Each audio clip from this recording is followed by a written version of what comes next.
info, kenal sama dinas kebudayaan, kemudian kenal sama bikin konten-konten untuk eventnya dinas kebudayaan, kemudian kenal sama dinas-dinas lah, dinas koperasi UMKM, dari level kementerian sampai level provinsi sampai level kabupaten gitu kan.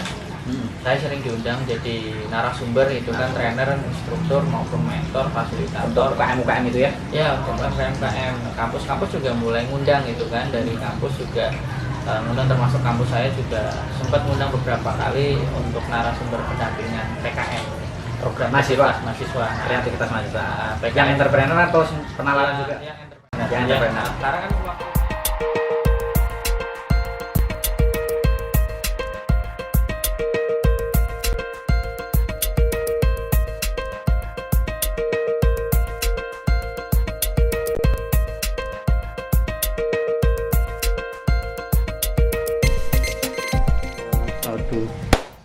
Assalamualaikum warahmatullahi wabarakatuh. Salam inspiratif, sahabat inspiratif dimanapun teman-teman berada. Jumpa lagi di channel Inspiratif TV, channel yang akan senantiasa berbagi motivasi bisnis, inspirasi sukses dan lain sebagainya. Kali ini kita ada di segmen Inspiratif Talk, dan kita kedatangan seorang tamu, teman lama saya, seorang IT consultant, pokoknya yang berkaitan dengan digital nanti biar cerita sendiri. Siapa dia? Mas Haki. halo, salam kenal semuanya teman-teman. Panggilannya apa nih buat teman-teman Sobat Inspiratif. Sobat Inspiratif. Iya. Ya, salam semuanya buat Sobat Inspiratif. Semoga pertemuan kita menginspirasi ya Mas ya. Thank you. Mas Haki, terima kasih sudah menyempatkan waktu di channel kita. Semoga nanti ya sambung silaturahimnya ya, karena setelah lama ini Mas Haki ini teman lama kami, sudah sudah pernah interaksi dengan kita dulu, tapi ini lama nggak ketemu, dan hari ini alhamdulillah kita bisa ketemu lagi di channel Inspiratif TV. Nah, Mas Haki ini adalah seorang CEO, founder, owner dari Berdigital, Kreatif Studio Digital Agency. Nanti cek sendiri di googling juga pasti ketemu. Nanti kita tampilkan ya Pak Dayat ya di akun Instagram. Akun Instagramnya ada? Akun Instagram Ada nanti. Apa akun Instagramnya apa? Berdigital juga. Berdigital. Ya. Nanti biar kita tampilkan di link deskripsi. Mas Haki, ini kita ngobrol-ngobrol. Boleh siap. 2 tahun ya Mas ya? 2 tahun nggak sih? 2 tahun ya kayaknya. 2 tahun dari 2019. 2019. Kita ketemu lagi tahun 2021 dengan bulan yang kurang lebih sama lah ya, nggak jauh-jauh. Jadi memang 2 tahun. Tapi sebelum kita ngobrol-ngobrol dengan Mas Haki lebih jauh, teman-teman lihat dulu profil beliau berikut ini.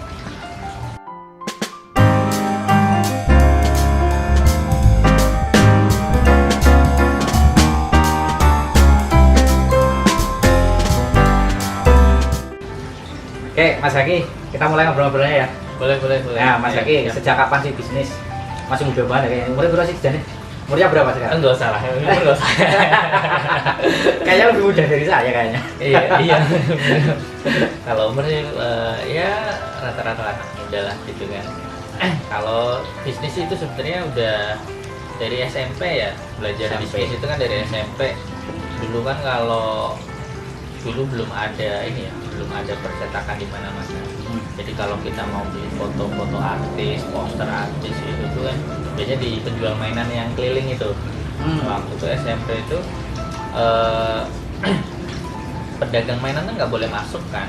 Nah, dia kan di belakang sekolah, dan kita biasanya keluar muter jam istirahat, dan dia itu jualin waktu itu macam-macam, ada kayak posternya artis-artis telenovela Amigos gitu. Wah, Itu tak beli. generasi 80-an tahu Amigos. Amigos de sempre apa lupa ya. Per sempre. Apa-apa belum.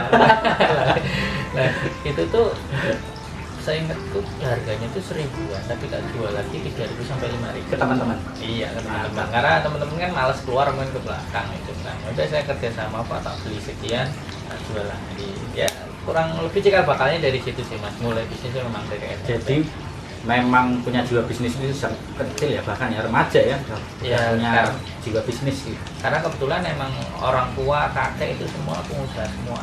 Backgroundnya semuanya entrepreneur, kira usaha semua. Ya usaha. Saya beruntung ya, saya backgroundnya orang tua itu guru semua, dari pade bude mbak ini 12 keturunan guru abeh gitu. Jadi saya termasuk yang murtad mungkin. Murtad dalam artian gini, sebetulnya darahnya darah guru. Saya pun jadi guru tapi tetap pengen punya wirausaha. Kalau Mas Haki ini agak lain, dia memang dari kelihatan ya dari muda orang tuanya sudah anu dan sudah bisnis dan sekarang punya. Lanjut bisnisnya setelah SMP itu apalagi? Kalau Atau sudah setelah itu nggak ada bisnis lagi sampai kuliah? Sebenarnya berjenjang sih dari SMP itu tuh sempat SMA itu saya juga sempat terlilit utang buat SMA Karena bisnis. juga. Gimana ceritanya? Ngambil dulu kan lagi rame-ramenya mentoring rohis lah remaja. Buku-buku agama tuh laris banget lah gitu kan. Dari buku-buku agama yang kanan ke kiri gitu kan, dari kiri ke kanan gitu kan, rame tuh. Saya ambil buku banyak, rencana kan kayak titip jual atau apa gitu kan. Ternyata distributor utama bukunya meminta bahwa itu tidak bisa reseller, tidak bisa distributor. Kalau udah diambil harus beli putus. Dianggapnya beli putus. Ya sudah, saya beli ternyata ya saya nggak laku lah gitu kan, nggak laku semua. Ya udah akhirnya sempat hutang. Tapi ya ya lumayan SMA itu ya 5 sampai 20 ada lah. SMA. Pusing ya kalau anak SMA punya utang segitu. Pusing itu orang tua saya sampaikan, orang tua ya kamu belajar bertanggung jawab terhadap keputusanmu sendiri, kamu disekolahkan buat fokus sekolah tapi kok malah diem usaha gitu, nggak izin juga gitu kan. Ya udah resiko, tapi alhamdulillah sama produsennya bukunya juga nggak mempermasalahkan, bapak masih cicil, alhamdulillah pas kuliah lunas. Oh sampai kuliah ya? Dan kuliah juga saya kan bisnis juga. Kalau anak-anak kuliah kan biasanya ya nggak lepas dari sablon, bikin kaos. Tahun berapa itu kuliah berarti? Tahun berapa itu udah tahun ya 2010 ke bawah ya, 2010 ke bawah. Itu tuh waktu itu kan bikin sablon. Oh ya, usaha saya itu waktu itu namanya X Confection. Jadi pertama bikin cosplay, terus kemudian sablon dan sebagainya. Itu pun juga sempet gara-gara waktu itu kan ada salah satu remaja gitu kan yang pernah berbagi kita. Tapi anak-anaknya belum ada DP, cuma ngelis aja lah. Ya kan, tapi tak buatin, tak produksi, tak pesan. Ternyata nggak ngambil anak-anaknya. Ya sudah, nggak balik modal. Saya waktu itu punya HP Nokia N95 itu ya akhirnya jadi korban juga, tak jual untuk nutup itu untuk nutup itu. Terus ya sudah pengalaman, terus ya sempet juga jadi freelance, terus juga part timer. Waktu itu semester 2 langsung jadi part timer di desain percetakan. Terus ya saling berkesinambungan itu sih mas. Jadi gara-gara itu juga kan cosplay, saya sempat jadi manajer sulap gitu kan. Jadi ada komunitas cosplayer, salah satu anaknya ternyata dia mentalis kan, ya sealiran sama Om Deddy produser itu. Nah, jadi manajernya dia? Jadi manajernya dia. Nah cuman waktu itu karena orang tua ikut proyek pemerintah dan proyeknya mangkrak, endingnya ya kampus saya terkena juga. Jadi kuliahnya terdampak juga, terpaksa. Udah kamu cut dulu kuliah. Cara pilot, udah saya pulang di rumah ikut orang tua ngembangin bisnis pemasangan air minum ulang. Waktu itu kita yang megang Jateng DIY untuk pengadaan peralatannya. Dan sebelum itu ya, pas awal-awal kuliah peralatan untuk isi ulangnya. Perlengkapan peralatannya dari filter, ozon dan sebagainya. Yang model RO gitu. RO semuanya alkalin. Kita produksi, kita pengadaan alatnya. Penyedia alatnya, rakitnya, instalasinya, bahkan sampai galon-galonnya, sampai tutupnya, sampai tisunya kita semua. Masih sampai sekarang atau udah? Kalau sekarang sudah dikelola sama Pak D saya. Itu malah dikelola Pak, yaitu sebelum, jadi gini, pas saya masuk kuliah itu kita pas lagi naik daun SMA atau kayaknya SMA di SMA itu naik daun waktu itu belum ada HP ya, wartel wireless. Nah itu almarhum bapak saya megang datang DIY. Terus kemudian karena HP masuk ya udah drop. Nah, sempat jatuh lagi tuh. Terus pas saya mau kuliah itu naik pengadaan RMC ulang. Cuman tergoda proyek pemerintah waktu itu PLTU Cilacap kalau nggak salah. Tapi kan nggak angkrak tuh kan, angkrak baru 2020 dilanjutkan dan di launching tuh kan. Nah akhirnya ya sudah, betul waktu itu kita udah beli aset ratusan juta dari sampai bukit itu loh mas, buat tanah uruknya dan sebagainya. Nah 2000 berapa waktu itu awal kuliah, pas pernah kuliah gara-gara itu bisnis yang kemasan air ulang kan diserahkan ke Pak D. Nah malah kita malah jatuhnya gara-gara ya proyekan itu. Yang ini air ya, kalau air itu kan nggak ada habisnya, bahkan malah terus. Bahkan sekarang beliau sudah punya kayak truk tank gitu pengisian, bahkan dia sudah punya beberapa titik. Daerah mana? Daerah mana? Bumi Jawa, pokoknya daerah Jawa Tengah mas. Jawa Tengah ya? Jawa Tengah, Brebes, masih. Karena dia asli sana kok ya? Enggak, seperti itu mas. Akhirnya 2000 ya kita sempat akhirnya 2013 saya balik lagi ke Jogja.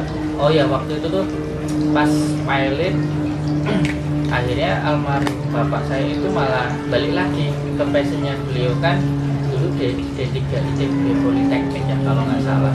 Ya udah akhirnya beliau balik lagi di ekosistem properti kan, arsitektur karena kan Politeknik ini ya apa namanya teknik sipil itu kan tidak lepas dari infrastruktur ya, pembangunan dan sebagainya. Karena beliau juga dulu pernah dapat tawaran beasiswa lingkungan di Belanda dan sebagainya. Nah endingnya bikin lagi arsitek. Nah waktu itu saya orang IT tapi belajarnya drafting arsitek, main arsitek, main SketchUp dan lain sebagainya. Nah dari belajar dari bapak tadi? Iya belajar dari bapak juga. Nah kemudian karena dari SMP sendiri kan saya suka baca komik, terus kemudian SMP waktu itu cita-citanya DKV, tapi SMA tahu komputer, akhirnya komputer. Nah pas kuliah akhirnya IT karena lebih luas. Nah ya paling ceritanya sampai 2013 saya balik lagi ke Jogja, saya lanjut kuliah, terus bikin beberapa organisasi. Ya, gara-gara organisasi itu mas, endingnya jadi seperti ini. Jadi kuliah lagi, terus berorganisasi itu ya, dampak dari organisasi kemudian muncul ide bisnis tentang berdigital. Ini berarti berdigital ini mulai tahun, kalau cikal bakalnya sih sebenarnya 2013. Waktu itu kita bikin komunitas namanya Otak Studio. Otak Studio. Filosofinya apa itu? Filosofinya lebih ke sesungguhnya di langit dan bumi terdapat tanda-tanda kemahaannya bagi orang-orang yang berakal. Bagaimana kita punya otak ini melihat segala sesuatunya itu, wah ternyata ini ada maknanya gitu kan, ada filosofinya. Bahkan gara-gara saya belajar metrik ya, metrik itu kan ada tiada 01 10 dan sebagainya, terus ilmu aljabar dan lain sebagainya. Wah ternyata memang ini sumbernya dari agama gitu kan, spiritualitasnya. Wah yang saya berarti mas nanti cerdas banget ya, paham itu apa coding gitu ya modelnya. Itu ya salah satu basic pusing saya gitu. Tapi itu cikal bakalnya memang dari situ. Nah, gara-gara Otak Studio waktu itu kan kita ada 4 departemen, edukasi, R&D, itu UMKM, UKM mahasiswa atau enggak di luar kampus, itu ekstra kampus. Sebenarnya ada beberapa organisasi yang saya rintis sama teman saya, endingnya jadi UKM, jadi unit kegiatan mahasiswa. Awalnya enggak, tapi terus akhirnya karena dilihat sama kampus, akhirnya udah mas bikin proposal. Kampusnya mana tuh? Dulu di UTY mas. UTY? Iya, Universitas dekat sini ya? Ya, yang di Jombor. Nah waktu itu tuh kita beberapa organisasi yang kita bikin jadi tuh kayak English Club, terus kemudian ya, komunitas basket, terus kemudian ada Linux, terus kemudian Puro, anak-anak pemrograman, KSL, semuanya itu ya alhamdulillah. Jadi bahkan gimana kita hidupkan lagi, dan alhamdulillah disupport sama senior juga, jadi hidup lagi gitu kan. Nah, saya bikin yang namanya kelompok belajar karena gara-gara pilot itu mas. Jadi orang tua pilot fasilitas pendidikan itu sangat terbatas.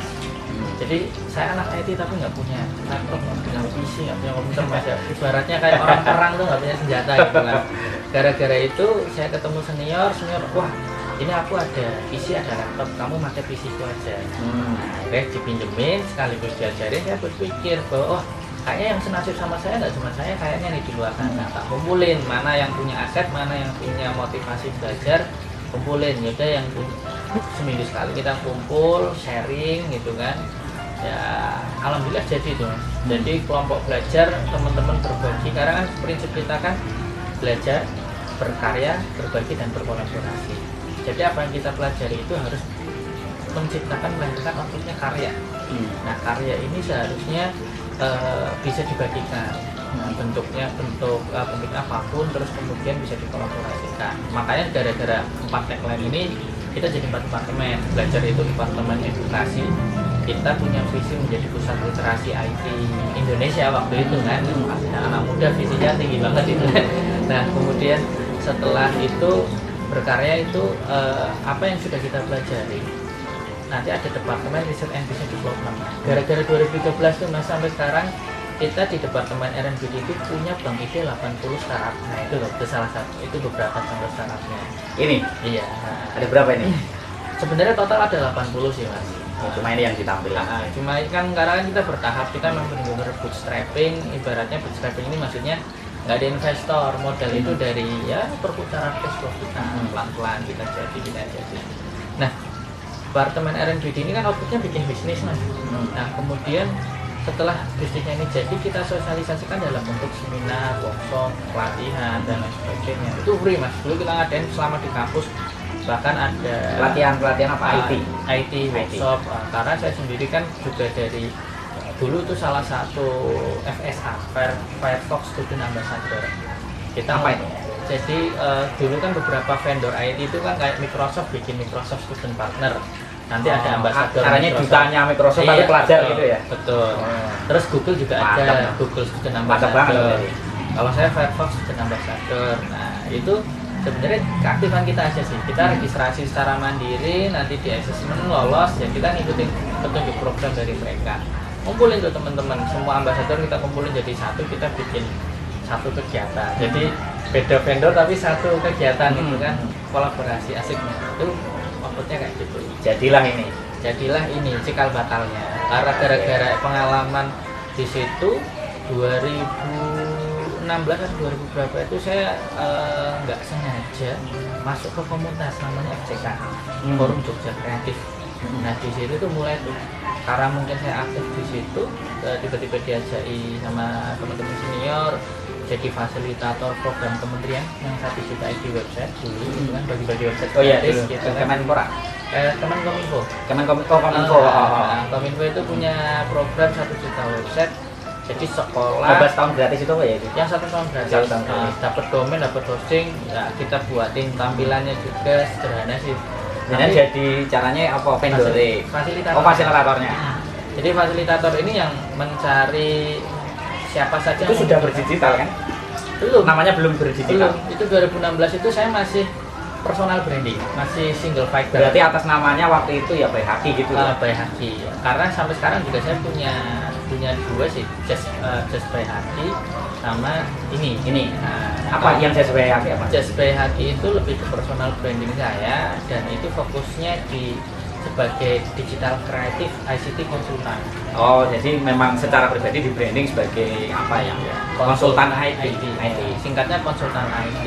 Cuman kemarin waktu saya ikut sertifikasi ini ya, junior konsultan dari IBCF, Indonesian Business Consultant Federation, ya saya ngambilnya DNA konsultan saya di itu.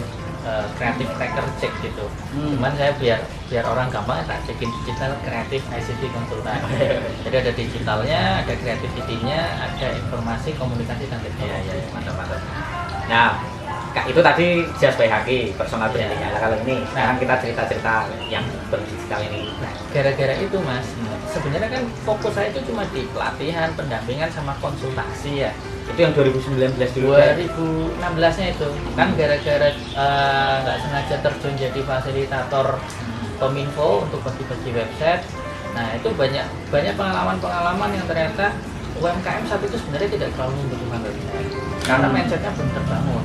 2016 itu orang masih nyaman ikut pameran yang diadakan dinas gratis, jualan langsung. Dulu itu kan kayak ojol aja belum aktif banget dulu gitu kan. 2016 belum terlalu gitu kan. Bahkan mungkin infrastruktur juga masih belum rata kan. Internet juga dulu tuh kayak masih 3G gitu. Masih 3G.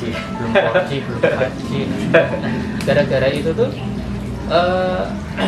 lama-lama teman-teman mintanya, Mas yang ini terima jadi nggak mau dilatih itu ya kan, akhirnya nambahin. Tadi kan cuma pelatihan, pendampingan sama konsultasi, tak tambahin pengembangan.